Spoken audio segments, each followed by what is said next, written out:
안녕하세요. 오늘도 사연살롱을 찾아주셔서 감사합니다. 저는 5년 전에 연하 남편과 사이다 이혼한 40대 여성입니다. 저는 미리 말씀드리자면 결혼할 당시에도 40을 앞두고 있었어요. 그러니 꽤나 늦은 결혼을 했던 사람이었는데요.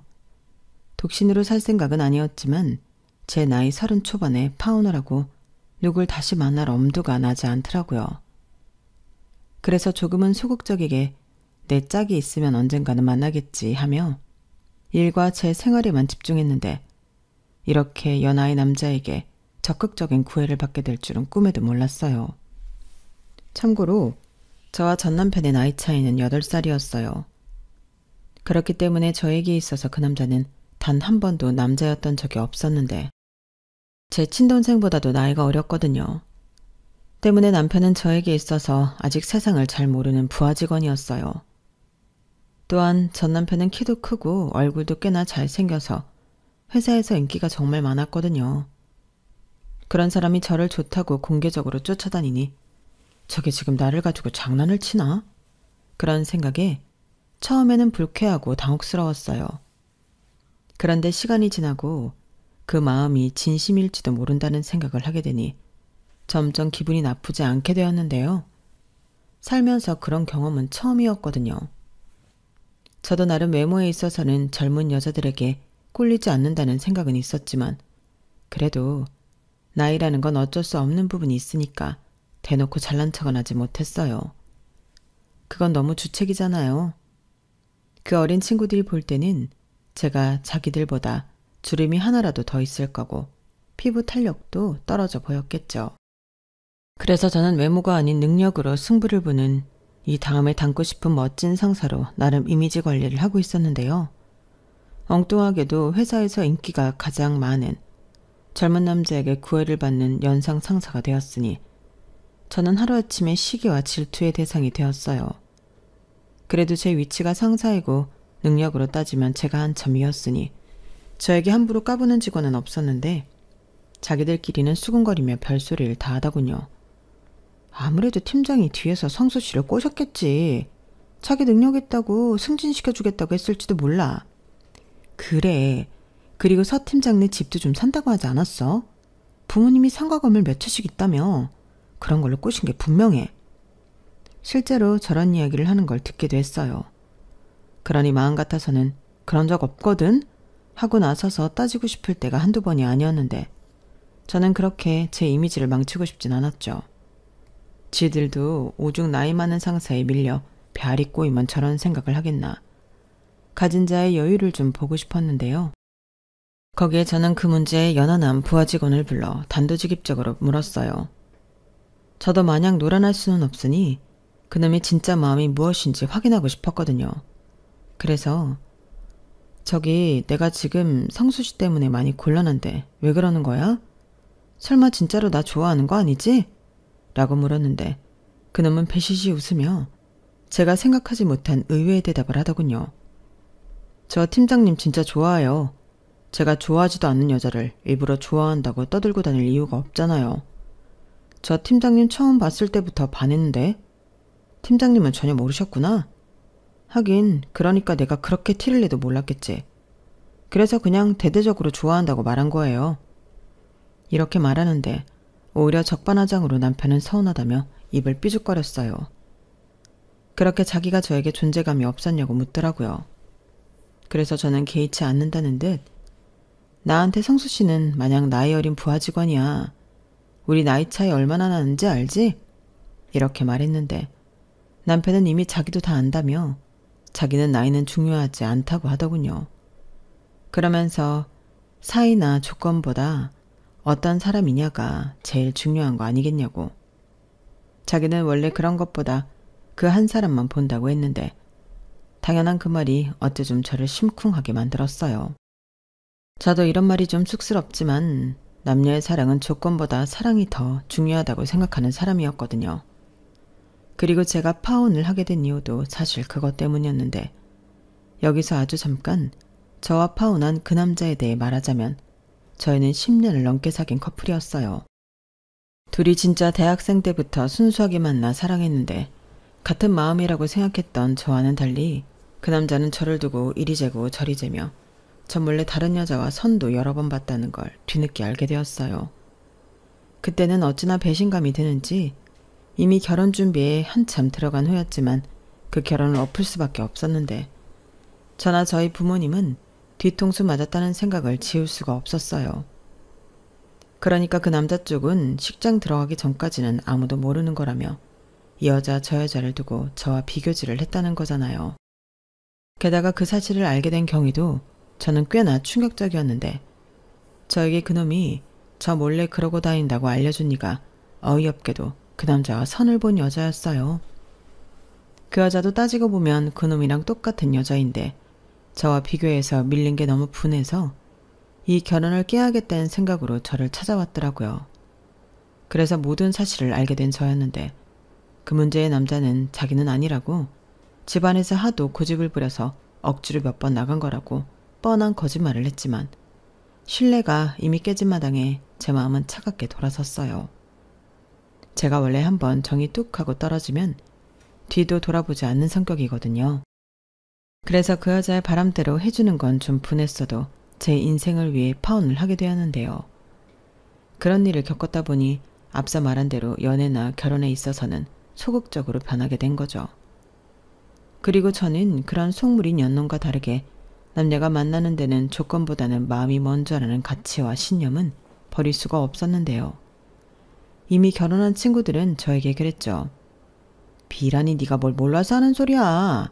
사랑? 그건 뭐 얼마나 갈 것 같은데? 원래 그런 건 없는 애들이나 여자 꼬실 때 쓰는 말이야. 네가 뭐 10대 소녀도 아니고 여태 그런 생각을 하고 있다는 게 좀 이상하다는 생각 안 들어? 솔직히 너는 조건도 나쁘지 않잖아. 부모님 각자 월세 나오는 건물 있으시지? 너 좋은 대학 나와서 능력 있는데 네가 뭐가 아쉬워서 사랑 타령을 해. 너야말로 적당한 조건으로 골라서 결혼해. 이렇게 말했는데요. 하지만 제가 결혼 못해서 환장한 사람도 아니고 저는 할 거라면 제가 진짜 사랑하는 사람과 평생을 알콩달콩하게 살고 싶었어요. 막말로 조건은 언제 어떻게 변할지 모르는 거 아닌가요? 그런데 사람의 감정은 그렇지 않으니까 저는 오히려 그런 게 돈 주고도 못 사는 가장 중요한 조건이라고 생각했는데 그 연하놈이 저와 똑같은 생각을 하고 있다니 그때는 살짝 놀랐어요. 그리고 그렇게 서로 갖고 있는 생각이 동일하다는 걸 알게 된 저는 드디어 오랫동안 꾹꾹 닫고 있던 마음의 문을 열게 되었는데요. 마치 첫사랑을 하는 어린아이처럼 남편과의 데이트는 늘 설레고 재미있었어요. 배터리가 나가 꺼질 정도로 몇 시간씩 통화도 하고 굳이 그럴 필요가 없는데도 사서 고생을 하며 1박 2일 여행도 하며 전에는 생각지도 못했던 그런 연애를 했는데 시작은 더뎠지만 한 번 사랑에 빠지니 제 마음은 놀랍도록 남편에게 빠지게 되었죠. 그리고 남편은 나이가 어렸어도 어린 티가 나는 사람은 아니었는데요. 듬직까지는 아니었어도 늘 여자친구인 저를 배려하고 마음을 써주는 사람이라 저는 늘 남편이랑 있는 시간이 좋았어요. 때론 큰 표현보다는 사사로운 표현이 그 사람의 마음을 움직일 때가 있는데 남편은 그런 가치를 아는 사람 같더라고요. 물론 제가 사랑하는 사람이라 그때는 눈에 콩깍지가 씌어 제 멋대로 남편은 그런 사람이라고 생각한 것도 있었겠지만 저는 그만큼 오랜만에 하는 사랑이 좋았어요. 그리고 이윽고 연애 2년이 넘어갈 때 남편이 제 나이도 있고 더 늦기 전에 결혼을 하는 게 어떻겠냐 먼저 이야기했는데 처음으로 남편이 저에게 자신 없다는 듯 근데 있잖아 혹시 실망할 것 같아서 미리 얘기하는 건데 우리 집은 자기 집처럼 그렇게 잘 살진 못해. 내가 늦둥이인데 누나랑 형은 각자 살기 바쁘고 엄마랑 아빠는 벌이가 그렇게 좋지는 않거든. 나도 매달 생활비로 50만 원씩 드리고 있고 아마 우리가 결혼한다고 해도 그 돈은 계속 들어야 할 거고 그것뿐이 아니라 우리 집에서는 전혀 금전적인 도움은 받을 수 없을 거야 라고 말했는데요. 평상시 자신감 넘치는 사람이 처음으로 제 눈치를 보며 이야기하니 마음이 좋지 않았어요. 그래서 뭐 그런 건 원래 상관없는 거 아닌가? 결혼을 한다면 그건 당사자가 결정한 일인데 애도 아니고 성인이 무슨 부모 도움을 받아. 나는 처음부터 그럴 생각은 없었어. 정말? 요즘 여자들은 다 결혼할 때 양가 도움 받고 싶어 한다고 하길래 나는 자기도 그런 생각을 가지고 있을까 봐. 그야 굳이 따지자면 나는 요즘 여자는 아니잖아. 그리고 요즘 결혼하는데 돈이 많이 필요하기도 하고. 그러니 돈이 부족할 것 같으면 지원을 바랄 수도 있지. 나는 그것도 그럴 수 있다고 생각은 해. 에이, 나이가 뭐가 중요해. 자기는 다른 어떤 여자보다 매력적이고 멋있어. 그러니까 내가 한눈에 반했지. 아유, 그래. 벌써 그 얘기만 한 100번 넘게 들은 것 같다. 그래서 나도 고마워. 내 가치를 알아주는 사람이 자기라서. 그리고 나야말로 묻고 싶은데 자기 정말 나랑 결혼해도 괜찮겠어? 나는 벌써 나이가 내일 모레면 40인데. 그게 뭐가 어때서? 나는 이미 벌써 40이라고 해도 자기랑 결혼할 거야. 아니, 결혼하면 애도 낳고 싶고 그러잖아. 근데 나는 지금 임신을 해도 노산이고 아마 임신 가능성도 거의 없을걸? 애는 상관없어. 나는 한 번도 아기를 낳기 위해 결혼해야 한다고 생각한 적은 없는데. 생기면 감사히 낳고 아니면 말지. 평생 함께할 짝꿍이 있는데. 나는 단칸방에 살아도 사랑하는 자기랑 살고 싶어. 진심이야. 자기 내 진심 몰라? 지금 생각하면 온몸에 닭살이 돋고 너무 끔찍한 고백이었지만 저는 남편의 그 말이 낭만적이라고 생각했어요. 그리고 그 말을 듣고 저희는 결혼을 약속했는데요. 시부모님은 당연하게도 제가 나이가 너무 많다고 결혼을 반대하셨고, 저희 부모님은 남자 쪽과 우리가 너무 경제적으로 차이가 난다고 반대까진 아니었지만 우려하셨어요. 그래서 저에게도 재차 물으셨는데 제가 괜찮다고 내가 좋아하는 사람이라고 말씀을 들으니 저희 엄마가 이렇게 말씀하셨어요. 엄마 아빠는 네가 원하면 누구든 상관없어. 엄마 아빠는 우리 딸 안목을 믿으니까. 그래, 우리 딸이 한다고 하면 하는 거지. 그래, 엄마는 응원할 거야. 이렇게 말씀하셨는데 다행히 남편이 무슨 감언이설로 부모님을 설득했는지 알 수는 없지만 시부모님 반대도 생각보다 길진 않아서 저희는 무사히 결혼식을 올릴 수 있었어요. 그리고 남편 말대로 양가 도움을 받지 않았던 저희 부부는 저희 힘으로 결혼식을 시작해 신혼집과 신혼살림까지 모두 해결했는데요. 남편이 모았다는 돈은 4천만 원 정도여서 집이나 차, 그 밖에도 큰 돈 들어가는 건 모두 제가 했죠. 그러니 당연하게도 명의가 필요한 것들은 전부 제 앞으로 하게 되었는데 남편의 돈으로는 자잘한 것들을 해결했어요. 예를 들면 이불, 커튼, 그릇 같은 걸 샀는데 시간이 지나 보니 남편 돈으로는 주로 예쁜 쓰레기를 많이 샀더라고요. 하지만 그때는 그런 것도 모르고 우리가 함께 쓸 물건이니 같이 고르고 사는 게 재미있고 행복하기만 했는데 그러면서 누가 돈을 더 많이 쓰고 덜 쓰고는 중요하지 않았죠. 그리고 맹세코 저는 해준 것 없는 시댁이라고 절대 무시하거나 만만하게 생각하지도 않았는데요. 어찌됐든 제가 사랑하는 남자를 낳아준 부모님이시고 나이 많은 며느리를 허락해 주신 감사한 분들이 저희 시부모님이셨기 때문에 저는 늘 시댁에 갈 때마다 양손 무겁게 시댁을 방문했어요. 또한 다른 며느리들처럼 차근차근 아부도 떨면서 잘 보이려 나름 노력도 했는데 그런 제 노력 때문인지 시부모님도 언제 저를 반대했었냐는 듯 저에게 잘해주셨죠. 그리고 시댁에 가면 맛있는 것도 많이 만들어주시고 저희가 집에 갈 때는 냉장고를 다 털기세로 반찬이며 하다못해 과일까지도 모조리 싸주시기도 하셨는데 그러니 저는 이 정도 고부 사이면 어디 가서 잘 지낸다고 말할 수 있을 것 같았어요. 특히 남편은 제가 시어머니와 잘 지내는 걸 은근히 좋아했는데 자기 누나는 애교도 없고 살가운 구석이 하나도 없었다며 제가 자기 누나보다 낫다고 고마워하더라고요.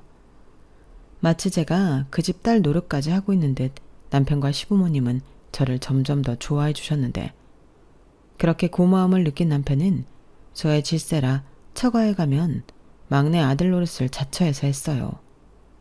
저희 부모님도 사위가 당신들에게 잘 보이려 그런 사회를 예뻐하셨고요. 여기까지만 얘기하면 저는 여기에 이혼 사연이 아닌 행복한 사연을 써야 하는 사람처럼 보일 수도 있을 텐데 문제의 씨앗은 저도 모르게 차곡차곡 쌓여가고 있었고 제가 결혼하고 4년이 넘었을 무렵에 시아버님이 실직을 하면서 쌓였던 불만이 터지게 되었어요. 저희 시아버님은 말로는 사업을 크게 하셨다고 했는데 그 사업이 부도가 나면서 집 가세가 급격히 기울었고 지금의 생활에 이르게 되었다고 들었거든요. 그리고 남편 말고 다른 자식들은 행여 자기들한테 불똥이 튈까 연락을 끊다시피 했다고 했는데 그래서 시아버님은 경비 일을 하시며 가장 역할을 힘겹게 하시고 계셨어요. 거기에 시어머니도 식당 일을 하시며 살림에 보탬이 되려 했는데 아파트 입주민 대표와 무슨 트러블이 있었다고 하더니 정말 한순간에 시아버님이 실직을 하게 되었다고 집안에 비상이 걸렸더라고요. 그러니 시어머니는 앞으로 뭐 먹고 사냐며 근심 걱정이 대단했는데요. 시아버님도 죽을 마신 듯 얼굴이 그새 반쪽이 되어 있더군요. 그러니 생활비를 매달 50만 원씩 보내던 남편에게 시아버님이 전화를 하셔서는 사정을 이야기하고 조금 힘들겠지만 돈을 조금 더 보내줄 수 없겠냐고 부탁을 받은 모양이었어요. 그러면서 시아버님은 이런 말을 자식이 하는 당신이 너무 비참하다고 하소연을 하셨던 것 같았는데 그래서인지 남편은 그날 이후 얼굴이 좋지 않더라고요. 제가 왜 그러냐고 물어봐도 아무 일도 아니라고 말도 하지 않으려 했는데 원래 그런 건 말을 하지 않아도 티가 나는 일이라 저는 집에 가서 남편에게 답답하니까 말을 좀 해보라고 추궁했어요. 그러자 남편이 아버지한테 전화를 받았다며 들었던 이야기를 모두 저에게 말했고 저까지도 마음이 아팠더랬죠. 이게 소위 듣기만 하던 갑질 아니냐고 아버님 상처가 너무 클 것 같아 너무 속상하다 했는데요. 그래서 일단은 저도 돈을 좀 보태겠다 했어요. 남편이 50만 원 드리고 있으니 저도 똑같이 50만 원 드려서 100만 원을 맞춰드리자고 했거든요. 하지만 생활을 하시려면 그 돈으로는 부족하실 게 분명했고 그러면 다른 일자리는 빨리 구하셔야 할 것 같았는데 아버님이 연세도 있고 똑같은 경비일 같은 게 아니면 구하기가 힘들 것 같았어요. 그런데 바로 그때 남편이 대뜸 자기한테 좋은 생각이 있다며 저에게 이렇게 물었는데요. 혹시 장인어른 건물이나 장모님 건물에 사람 안 필요하나? 주차 관리도 있고 그냥 건물 관리도 있잖아. 이게 집이 아니니까 갑질하는 사람도 적을 것 같고 그리고 건물주 사돈인데 누가 막 함부로 하겠어. 어떻게 자기가 좀 장인 장모님께 여쭤볼 수 있을까? 내가 아무리 짱구를 굴려봐도 그만한 자리는 없을 것 같아서 그래. 저는 남편의 말에 그래도 사돈 건물에서 일하는 건 좀 아니지 않냐고 아버님도 기분 나쁠 수 있다고 말했어요. 그런데 남편은 지금이 찬밥 더운 밥을 가릴 때가 아니라며 아마 자리가 있다고 하면 시아버님도 좋아하실 거라고 하셨는데 그러니 일단 저더러 저희 부모님에게 물어나 보기라도 해달라고 부탁을 했어요. 그래서 일단 알겠다고 대답은 했는데 저 역시도 아무리 제 부모라고 하지만 평소 아쉬운 소리를 하고 살지 않았기 때문에 쉬운 일은 아니었어요. 하지만 상황이 급하고 한편으로는 저도 저희 부모님에게 도움을 요청하면 자리는 물론이고 급여도 신경을 써주실 것 같긴 해서 마음이 기울긴 했는데요. 남편은 생각을 해봐. 우리 장인 장모님이 갑질하시는 분도 아니고 이런 일자리야말로 철밥통이지. 그리고 우리 아버지도 사돈 건물인데 더 열심히 하지 않겠어? 그러니까 이건 서로 윈윈하는 거야. 라고 했는데 꽤나 그럴듯한 말이라 저도 넘어가고 말았죠. 대신 시아버님 자존심 상하지 않게 남편더러 의중을 한번 여쭤봐달라고 얘기했는데 다음날 시아버님은 이야기를 들었다며 당신은 무조건 오케이라고 저에게 전화를 하셨더군요. 그래서 저도 눈 한번 질끈 감고 저희 엄마에게 이 사실을 이야기하며 부탁을 했는데요. 역시나 저희 엄마도 저와 같은 생각이었는지 약간 난색을 표하시더군요. 뭐? 네 시아버지를 우리 상가 건물에서 일을 하게 해달라고? 너는 그런 말을 이렇게 갑자기 하면 어떡해. 엄마 상가도 그렇지만 아빠 상가도 오랫동안 일하시는 분들이 많아서 마땅한 자리가 없는데 그렇다고 사무실에 나와서 하시는 일도 없이 그냥 앉아있다가 들어가시라고 할 수는 없잖아. 보는 눈도 많은데. 아무튼 아빠랑 상의는 해볼게. 근데 이게 좋은 생각인지 엄마는 모르겠다. 너 나중에 이상한 말 들을 수 있어. 이렇게 말씀하셨는데요. 저도 자식이니 할 수 있는 부탁이지 이건 말도 안 되는 청탁이라는 걸 알기에 약간은 막무가내로 부탁을 드렸어요. 솔직히 말하자면 시아버님이 연세도 있고 저희 엄마 말처럼 사무실에 나가서 놀다 오시면서 돈벌이를 하실 수 있으면 그게 제일 좋지 않을까 하는 잘못된 마음도 있었는데 그때까진 저도 시부모님을 좋아하고 걱정하는 마음이 있었거든요. 하지만 제 생각과 달리 상황은 180도로 달라졌는데 그때는 얼마나 놀랐는지 지금도 그 더러운 기분이 아주 생생합니다. 시어머니가 어디 빌어먹을 곳이 없어서 사돈 건물에서 허드렛 일을 하냐고 완전 뒤집어지신 거예요. 저는 시어머니의 그런 모습을 그때 처음 봤는데 남편도 어쩔 줄 몰라 하며 아무 말도 하지 못하더군요. 문제는 이 아이디어를 제가 아니라 남편이 낸 거잖아요. 그런데 거기에 나서서 내가 부탁한 일이다. 그러니 와이프는 아무 잘못도 없다. 이 한마디를 못하는데 저만 시아버님 자존심은 안중에 없고 건물주 친정 믿고 잘난 척하는 되바라진 며느리가 돼버렸어요. 그리고 그뿐만이 아니었는데 시아버님도 당신이 오케이라고 저에게 전화까지 하셔놓고는 아무 말도 못하시는 거예요. 그날은 결국 그렇게 저만 시어머니에게 호되게 당하고 집에 돌아왔는데 진짜 억울하고 성질이 올라오던지 저는 참았던 분노를 남편에게 모두 쏟아냈어요. 당연하잖아요. 제가 누구 때문에 저희 엄마한테 아쉬운 소리를 하고 또 시어머니에게 욕을 먹었는데요. 그리고 그 와중에 일이 더 커질까 시어머니에게 남편을 일러바치지 못한 저였는데 그때는 그런 제 자신도 알아주지 않는 것 같아 남편이 미치게 원망스러웠어요. 그래서 둘만 있을 때 나는 네 놈을 위해 욕을 먹었는데 너는 나를 위해 뭘 했냐고 저는 결혼하고 아니 연애 때도 내지 않은 화를 그때 남편에게 모두 쏟았는데요. 그러자 남편은 이제 와서 미안하다며 저를 붙잡고 싹싹 빌더군요. 그런데요, 여러분은 그거 아세요? 이미 미안하다고 하는 사람한테 화를 내봤자 열받는 사람은 화내는 사람뿐이라는 걸요. 그리고 이상하게도 남편의 말을 듣고 있으면 그럴 수도 있겠다 하고 이해가 되던 저였는데 그때는 나란에는 왜 이리도 이해심도 넓은지 정말 미칠 노릇이었어요. 우리 엄마가 한번 뒤집어지면 진짜 무섭거든. 자기도 아까 진짜 잘 참은 거야. 그때 괜한 소리 했으면 자기 완전 우리 엄마한테 찍혔다니까? 몰라. 나는 벌써 어머니한테 찍힌 것 같아. 이미 나를 오해하고 계시잖아. 미안해. 나도 엄마가 저렇게까지 화를 낼 줄은 몰랐지. 진짜 정말 미안해. 됐어. 미안하면 뭐해. 이미 나만 온팡 뒤집어 썼는데. 이제 어쩔 거야. 내가 죄인이야. 그래도 내가 타이밍 봐서 내가 얘기한 거라고 이실직고 할게. 엄마는 진짜 아빠 잘려서 걱정이고 하소연할 때는 언제고 왜 그렇게 오바라는 거야. 사돈 건물이면 뭐가 어때? 사돈 건물이니까 더 좋은 거지. 설마 사돈인데 쉽게 자르실 거야?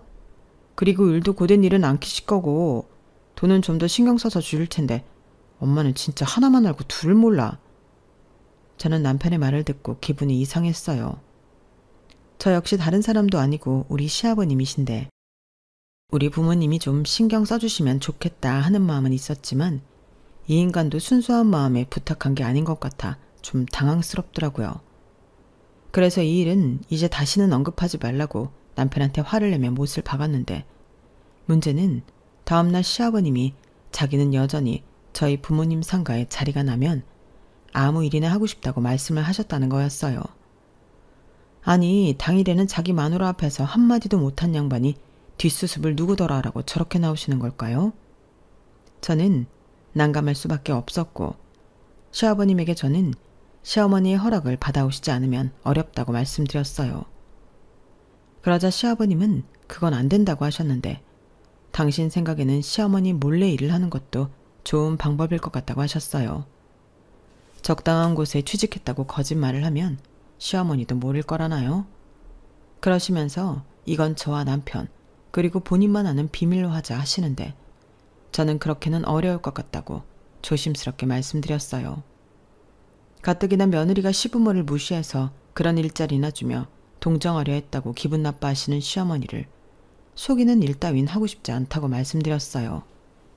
그러니 아버님도 포기하시라 말씀드렸는데 시아버님은 당신 좀 제발 살려달라고 가족들에게도 말하지 못한 사정이 있다 하셨어요. 내가 말이야 여기저기 조금씩 돈 빌린 곳이 있어. 큰 돈은 아닌데 그래도 이게 지인한테 빌린 돈이라 안 갚으면 큰일 나거든. 그리고 나이 먹어서 하는 경비일에는 4대 보험이 없어서 실업급여도 안 나와.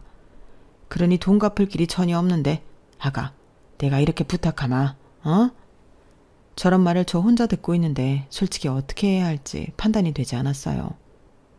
다만 시아버님도 돈이 정말 급하시나 보다.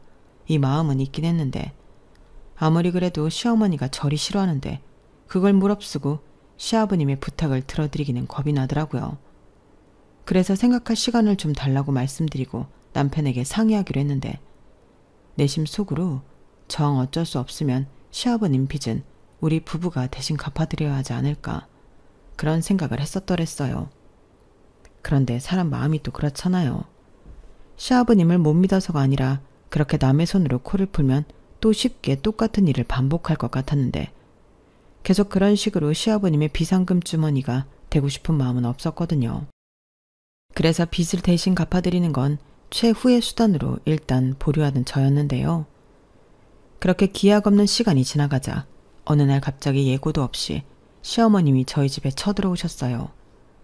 그야말로 그 기세와 눈빛은 쳐들어왔다는 표현이 딱이었는데 곧이어 혼자 오실 줄 알았던 시어머니 뒤에 시아버님의 모습이 보이더라고요. 저는 속으로 빚이 있는 걸 들키셨나? 살짝 걱정이 되었는데 느닷없이 시어머니는 이번에도 애먼 저만 잡으려 하셨어요.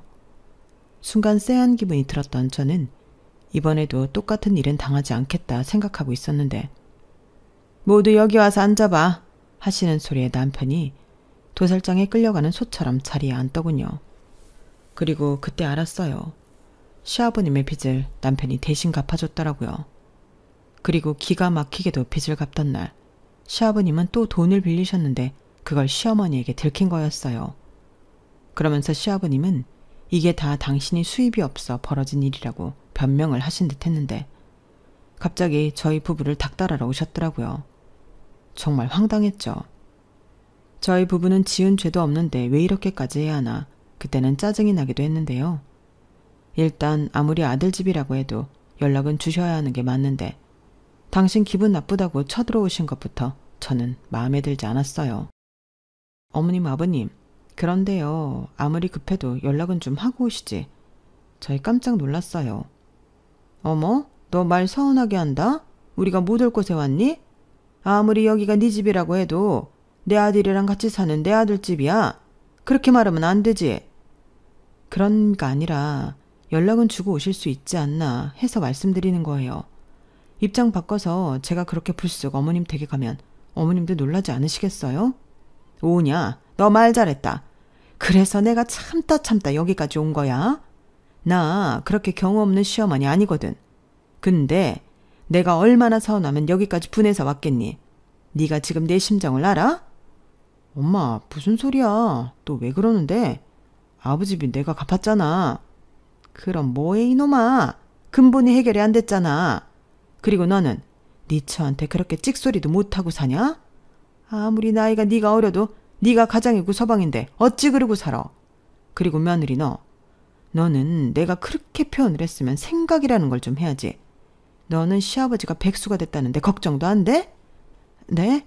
아니 어머니, 그건 그때 제가 아버님 걱정돼서 저희 부모님 건물에 일자리 알아봐 드린다고 했는데 어머님이 싫다고 하셨잖아요. 그래, 거긴 안 되지. 내 말은 너의 그 차별하는 마음이 너무 서운하다는 거야. 너 내가 말은 안 했지만 서운한 일이 어디 한두 번이었는지 아니? 너 정말 그러는 거 아니다. 내가 정말 서러워서 생각하면 눈물이 또 나는데.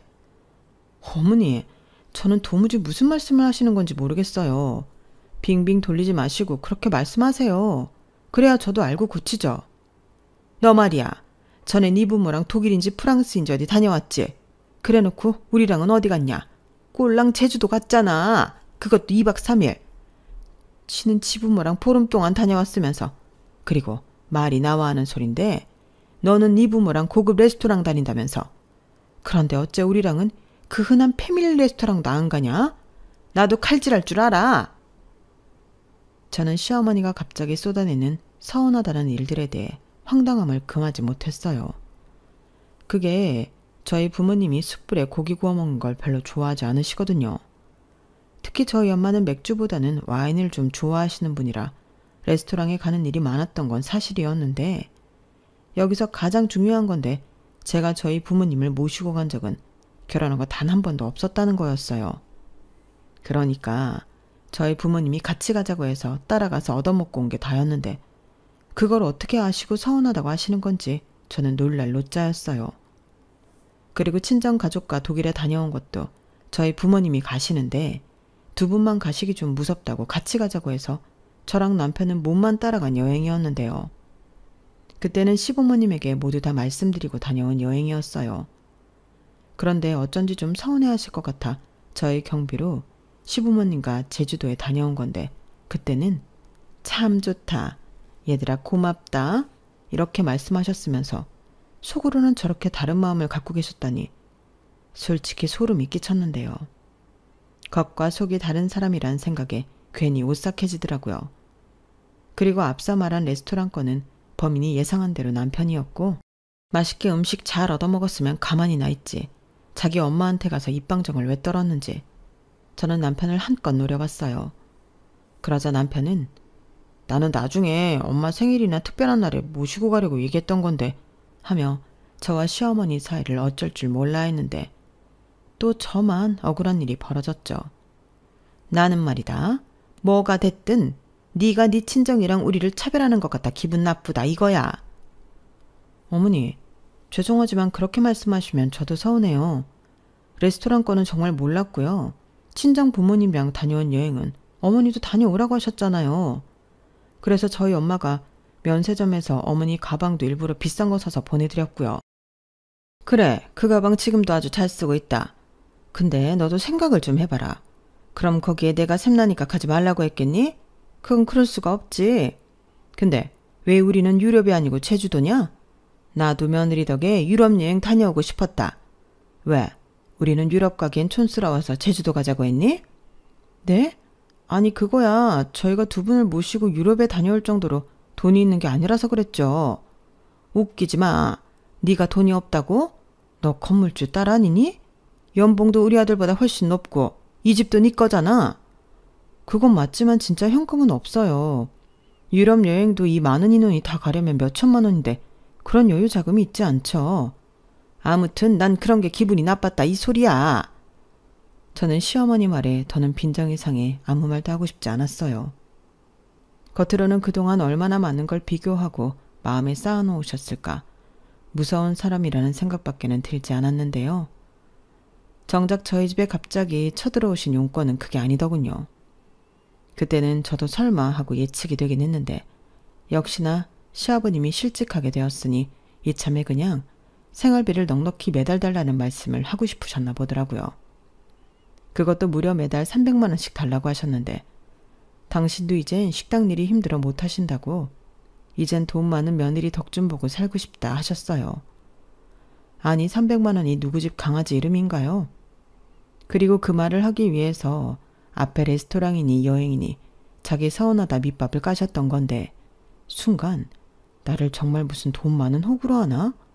오랜만에 어른 앞에서 성깔이 올라오더라고요.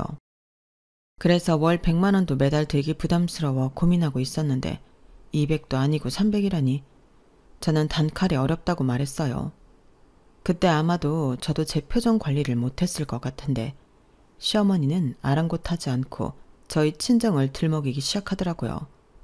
만약에 니네 친정이 이런 상황이라고 하면 너는 가만히 있을 거야? 네가 먼저 네 월급 니네 친정 다 갖다 준다 했겠지. 너는 친정 부모만 부모고 시부모는 남이냐? 어떻게 이런 걸 내가 내 입으로 말을 하게 만들어? 라고 하셨는데, 그쯤 되면 남편이나 시아버님이 나설 만도 하건만 그 두 사람은 이번에도 꿀먹은 벙어리였어요. 그리고 그 모습을 보니 이건 내가 그냥 넘어가면 나는 앞으로 이런 꼴을 몇 번이나 보고 살아야 할 것 같았고, 저는 답답한 사람이 우물 판다고 참지 않기로 마음먹었어요. 어차피 저도 그때는 참을 수도 없는 상태였는데 이참에 시어머니와 두 번 다시 이런 일로 부딪히지 않게 단판을 지어야겠다는 생각이 강하게 들더라고요. 어머니, 저도 말씀이 나와 드리는 말인데요. 시부모님도 부모인데 어떻게 매번 받기만 원하세요? 저희 친정 부모님은요, 저희한테 받는 것보다 항상 해주시는 게 많아요. 레스토랑도 그 유럽 여행도 저희 돈은 하나도 들어간 게 없는데 어머니는 어떻게 그걸 저희대로 똑같이 해달라고 하세요? 오히려 저쪽 집은 해주는데 우리는 못해줘서 미안하다. 이런 마음이셔야 하는 거 아닌가요? 저는 정말 이해가 가지 않아서 여쭤보는 거예요. 뭐야? 그러니까 네 말은 내가 염치가 없다는 소리냐? 저거 봐라. 너는 그동안 내가 잘해준 건 다 까먹었지? 이래서 머리 검은 짐승은 거두는 게 아니라고 했어. 여태 너도 그런 마음을 품고 있었던 거야? 그러니 저런 말을 눈 하나 깜짝하지 않고 하겠지. 어머니가 그렇게 말씀하시면 저는 더 이상 드릴 말씀이 없어요. 매달 300만 원이요. 택도 없죠. 그렇게 못 해드려요. 저는 할 말 다 했으니까 이제 그만 돌아가 주시죠. 저도 쉬어야 내일 출근을 하거든요. 너 지금 나더러 나가라고 했냐? 아이고 서러워라. 동네 사람들 여기 시부모 개무시하는 며느리 좀 보세요. 이래서 돈 없으면 죽어야 한다는 말이 있지. 저승사자는 뭐하나? 돈 없는 우리 안 잡아가고. 엄마는 무슨 말을 그렇게 해. 자기야, 자기도 그 말은 좀 심했다. 엄마한테 사과드려. 아니 어머님이 먼저 무례하게 나오셨잖아. 사과는 내가 받아야지. 그리고 나 진짜 너무 피곤하거든. 자기네 부모님이시니까 자기가 알아서 해. 나는 방에 들어가서 잘 테니까. 뭐? 너 지금 뭐라고 했냐? 니네 부모니까 네가 알아서 해? 저 싸가지하고는. 네, 저 원래도 싸가지 없어요. 그래도 시부모님이셔서 잘해드리려고 노력 많이 했는데 지금 보니까 그럴 필요가 없었네요. 그러니 앞으로도 제 싸가지는 기대하지 마세요. 뭐야? 야, 너 거기 안 서? 저는 그렇게 말하고 시어머니가 고함을 지르던 말던 신경 쓰지 않고 안방으로 들어갔어요. 그러자 방문 너머 시어머니의 쩌렁쩌렁한 목소리가 들렸는데 저는 눈 하나 깜짝하지 않고 눈을 감았어요. 솔직히 잠은 오지 않았지만 속에서는 천불이 끓어 넘치는 걸 참고 있었거든요. 그런데 시부모님이 가셨는지 남편이 방에 들어와서는 저더러 이야기 좀 하자고 거칠게 저를 잡아 끄는데 그 거친 손길에 짜증이 난 저는 신경질적으로 남편을 밀쳤어요. 그러자 남편이 아이씨 하고 큰 소리를 냈고 이게 소위 말하는 몸싸움인가 싶었죠. 정말 몸이 부딪히니까 참았던 감정이 욱 하고 올라오더라고요. 그리고 남편도 저와 같았는지 이렇게 말했는데 그때 저는 저희의 결혼 생활의 끝을 보게 되었죠. 나도 우리 엄마가 지나쳤다는 거 인정해. 근데 말이야 자기도 그러는 건 아니지. 사람을 무시해도 유분수지. 어떻게 시어머니한테 그래? 서운하다고 말하는 사람한테 그게 왜 서운하냐고 말하는 꼴이잖아. 나도 그땐 자기한테 서운했어. 그냥 빈말이라도 죄송하다고 하면 될 일인데. 그리고 내가 아들이라 그러는 게 아니라 나는 우리 엄마 마음 충분히 이해할 수 있어. 근데 자긴 아니야. 이해하긴 뭘 이해해. 그럼 매달 300만 원씩 드리자는 거야? 근데 나도 진짜 이해하고 싶은데 이해가 안 돼서 그래. 우리 엄마 아빠는 우리한테 뭘 해달라고 한 적이 없잖아. 내가 만약에 자기 엄마 말처럼 내 부모라고 내가 챙기다 걸려서 서운하다는 소리 들었으면 죄송하다고 해. 근데 이건 억울해도 너무 억울하지. 이해는 무슨. 생각을 해봐. 자기 부모님은 집도 좋은 데 사시고 전부 좋은 것만 살림살이로 들어놓고 사시잖아. 그것뿐이야? 좋은 차 타고 좋은 곳만 다니시지? 비싼 것도 개의치 않고 다 사시는데. 그걸 옆에서 보는 우리 엄마 아빠 마음은 어떨 것 같아? 말은 안 해도 엄청 자존심 상하고 그랬겠지. 말은 안 해도. 황당하다. 이제 와서 그런 얘기를 왜 하는 거야? 양가 형편 차이 나는 거 모르고 결혼했어? 친정은 친정이고 시댁은 시댁이지. 내가 언제 정말 누가 더 잘 사나 따지면서 양가 차별 대접했니? 왜 이제 와서 그래? 그리고 이런 말까지 하고 싶지 않은데 어머님도 그래. 왜 우리 친정이랑 당신을 비교하셔서 서운하다 이 난리신 건데? 그럴 수도 있지 사람인데. 그래 100번 이해해서 그럴 수 있다 치자. 그럼 그게 우리 부모님 잘못이야? 아님 정말 내 잘못이라고 생각해? 자기야말로 왜 자꾸 꿀먹은 벙어리가 되는 건데? 그래 그건 내가 정말 미안해. 그리고 나도 우리 엄마가 자격지심이 있다는 거 인정해. 근데 생각을 좀 해봐. 얼마나 안 됐냐? 그냥 월 300 맞춰드리겠다고 하면 될 일이잖아. 뭐라고? 자기 월급 얼마니?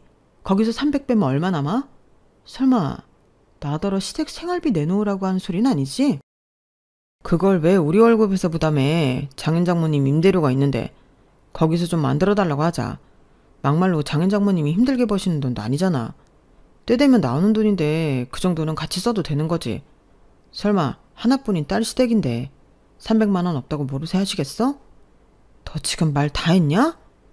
저는 남편의 그 한마디에 피가 차갑게 식는다는 말을 몸소 체감했어요. 아니 무슨 도둑놈이 이리 뻔뻔할 수 있죠. 저는 하마터면 그놈 면상을 후려칠 뻔했어요. 힘들게 버는 돈 아니니 같이 쓸 수 있지 않냐는 그 말은 제 입장에선 도저히 용납이 되지 않았거든요. 그래서 저는 더 할 말 없으니 너는 짐 싸서 당장 니네 집에 가라 했는데 그러자 그놈은 인상이 팍 쓰여지더니 저더러 갑질하냐며 불같이 화를 냈는데 자기가 그러면 제가 겁을 먹을 줄 알았나 봐요. 하지만 저는 전혀 겁먹지 않았고 오히려 당당하게 그렇게 화낼 것 같으면 짐 싸서 내 집에서 나가라고 했는데요. 갑질이란 소리를 들었으니 그냥 저도 저 하고 싶은 대로 해도 된다는 생각이 들었어요. 그러면서 나는 이렇게 대놓고 처가덕을 바라는 놈이랑 더는 살고 싶지 않다고 제 감정에 대한 설명도 해줬는데 꼴에 자존심이 상했는지 남편은 저를 한참 동안 노려보더니 자기 짐을 대충 싸서는 저 보란듯이 집을 나가더군요. 그리고는 나중에 자기도 자존심 버리고 한 얘기였는데 제가 자기랑 자기 집을 무시했다며 저를 사회적으로 매장하려 했는데요. 정말 웃기지도 않고 소름이 돋았어요. 똥이 똥을 낳는다고 아들이라는 놈도 똑같이 염치가 없더라고요. 왜 호의가 계속되면 권리인 줄 안다는 명언이 있죠. 어쩜 그 말이 그렇게 딱 어울릴 수가 없었는데 그래놓고는 저를 사람보다 돈이 먼저인 사람이었다며 지 멋대로 떠들고 다녔다는 사실을 알게 되었어요. 사람이 얼마나 비겁하면 뒤에서 그렇게 수작질을 할 수 있을까. 그때는 이혼 전이라 더 제 마음이 좋지 않았는데 여기서 돈에 환장한 사람이 정녕 저인가요? 저는 그렇게 생각하지 않았어요. 당연하죠. 자기 돈도 아닌데 그 돈을 뻔뻔하게 유혹하는 사람이 더 환장한 사람 아니겠어요? 그래서 눈에는 눈, 이에는 이, 그놈이 하는 방식 그대로 돌려주기로 했는데요. 사람들은 어째 제 말을 더 흥미진진하게 듣더군요. 그리고 그 말을 자기도 들었는지 저를 아주 잡아먹을 것처럼 굴었는데 심지어 지가 뭐라고 제가 순순하게 자기 말을 잘 들어줬다면 자기가 나서서 자기 부모님에게 제 이야기를 좋게 했을 거랍니다. 그 말을 듣고 진짜 어이가 없어서 웃음이 튀어나왔어요.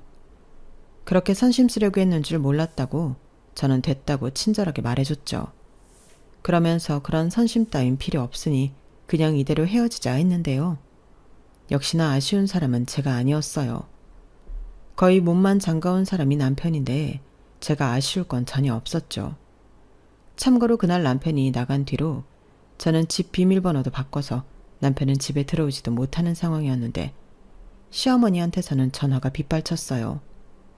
그래서 그 번호 역시 미련 없이 차단해버렸고 그 사실을 아는지 남편이 회사에만 오면 그렇게 제 뒷담화를 하고 다닌 거예요. 그런데 뻔뻔도 하지. 자기는 저를 너무 사랑해서 못 헤어지겠다고 또 헛소리를 퍼뜨리고 다녔는데 그 말을 들었을 때는 헛구역질이 나는 걸 겨우 참았네요. 남편 말로는 자기가 나가면 제가 화를 풀고 전화해서 좋게 풀자고 할 줄 알았는데 이렇게 상황이 돌아갈 줄은 몰랐다고 했어요. 정말 웃기는 소리였죠. 제가 왜요? 저는 남편과 하루빨리 정리하고 싶은 사람인데요. 그래서 그런 거머리 같은 생각을 품고 있는 사람과는 서로라도 가족으로 엮여있고 싶지 않아 법으로 하기로 마음을 먹었는데 다행히 부모님의 소개로 변호사님을 소개받을 수 있었어요. 이 모든 상황을 알게 된 저희 부모님이 정말 많이 배신감을 느끼고 화가 나셨거든요.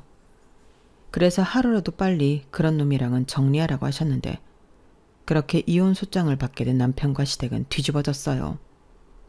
제가 일부러 시부모님도 같이 보라고 시댁으로 소장을 보냈거든요. 그러자 남편이 회사에서 저더러 시부모 부양 의무를 저버렸기 때문에 귀책 사유는 저한테 있다고 정말 자기랑 이혼을 하고 싶으면 위자료를 달라고 했는데 저는 눈 하나 깜짝하지 않고 누구한테 귀책이 있는지 법으로 따져보자고 했어요. 그러니 너도 얼른 변호사 선임을 하라고 친절하게 알려줬는데 상식으로 보나 법으로 보나 저는 이미 제가 유리하다는 걸 알고 있었죠. 그래서 괜히 돈 쓰고 힘 빼지 말고 잘 알아보라고 조언도 해줬는데 결국 뭐 이놈은 계란으로 바위치기 할 기세도 없는 놈이었는지 순순하게 이혼 도장을 찍었어요. 그러고는 어디서 무슨 소리를 들었는지 금방 꼬랑지를 내리고는 저한테 잘못했다 빌더라고요. 자기도 서운해서 그랬다고 한 번만 넘어가 달라고 하는데 그놈의 서운하다는 말 다시는 듣고 싶지 않다고 쏴 붙여줬죠. 아니, 애당초 제가 뭘 그렇게 서운하게 했다는 건지 너무 억울했거든요.